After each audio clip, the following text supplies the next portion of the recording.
How's the offseason been for you and acclimating to the Pitt program? It's been good, man. I've had a good time with my teammates and my coaching staff and just everybody in the Pitt program. You know, they've been really good to me. We've been working really hard, and we're getting a lot better every single day. Why Pitt? I mean, I'm sure you had some choices. And what was the attraction to Pitt? And what do you think led them to want to bring you into the program? And so initially with Pitt, I'm from Pittsburgh, so that was already huge for me, being away from home for the last 5 years of my life. Going back home for this last year, getting a chance to be in front of my family and my friends was huge to me. So that initially attracted me.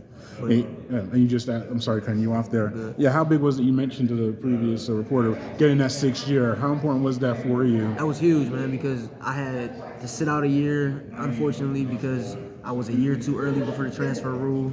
And then COVID, I only got a season of playing the same 3 teams for 15 games, something like that. So I missed a significant amount of my basketball career. So I'm glad they were able to give us this year back. Yeah, and how's the acclimation been with the team?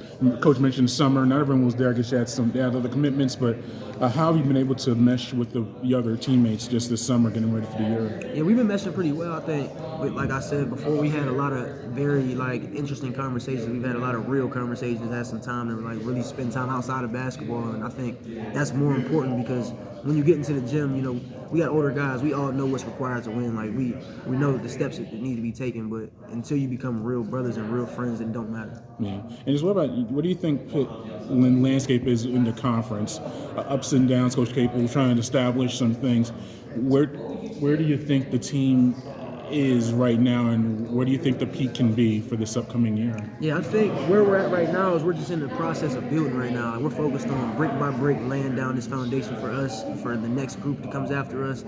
I think there's no limit to what we can be this year. Like we're not setting ourselves short and saying we're gonna just win a couple games. Like we're trying to do the whole thing here. So I think there's no limit to what we could be. Coach talked next door about managing the portal and how important it is when the players enter the portal to be ready.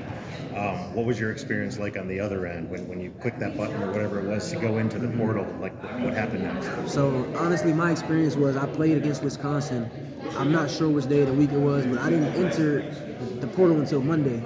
So during that time, I did a lot of talking, thinking with my family. I wasn't going to enter the portal. I was going to just say go pros. I didn't know how it was going to play out. So I decided to enter the portal, and literally within the first 10 minutes, I probably took 15 calls. Like, it just got crazy for the next 2-3 days of my life. I talked to almost everybody in the country, and it just got pretty hectic, really. Like, it was fun, but it was a lot. And then what does it take to enter the portal? Like, is there a website? You go to the compliance office, or how does that work? So you go through your compliance office. It's simple. Like, you just go to your compliance, tell them what it is, and I think it's like a one-click type of deal. Like, you just hit a button and you're in the portal pretty much. And then what goes through your mind right before you click that button? So to be honest, for me, I didn't know what to expect. I had been in the portal before, the year before I went to the portal as well. So this time, I just didn't know what to expect. I'm like, I know my name is buzzing and stuff right now, so like, it's probably going to be that, but I just really didn't know. I was just ready for whatever, in a way. And then when did you hear from Pitt? I'm sorry. First 2 minutes. 2 minutes? All right. Literally, first 2 minutes in. Thanks a lot. Crazy. I'll tack on just one more. I'm sorry. No, you're fine. Yeah, you mentioned you're a hometown kid from Pitt. Was that a deciding factor? Were you familiar with the program? Did they even recruit you coming out of high school? So do you have a little bit of a relationship with the program? So I had a relationship with a few different guys, a few different coaches throughout the time at Pitt. Brandon Knight was one of my connections I had there. He was an assistant coach with Jamie Dixon. Mm-hmm. So they recruited me a little bit then, but honestly, Stallings after that didn't recruit me at all. And when I initially was coming out, I would have went to Pitt, but I didn't have that type of recruitment at the time. So that's why coming around this time, like, it means a lot to me to be able to, put back on for my city in a way. Yes, sir. Thank you.